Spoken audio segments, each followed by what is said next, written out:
আকিকা কততম দিনে দেওয়া উত্তম? ছেলে হলে দুইটা, মেয়ে হলে একটা, আকিকা দিতে হয় কেন? আকিকা সপ্তম দিনে দেওয়া সুন্নত। 7 দিন পরে না, সপ্তম দিনে।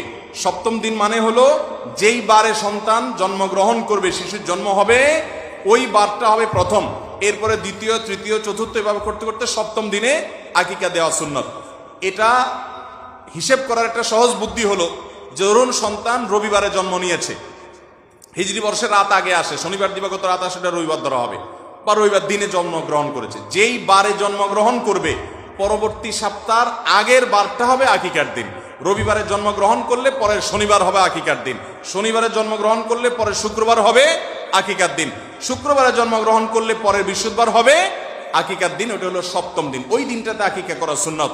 আকিকাকে বিলম্ব করে অনেকে, যে কোরবানির সাথে করবো না, আকিকা সপ্তম দিনে করাটাই হলো কি সুন্নত। 14তম 21তম দিনে করার কথা হাদিসে আসছে। এখন কথা হলো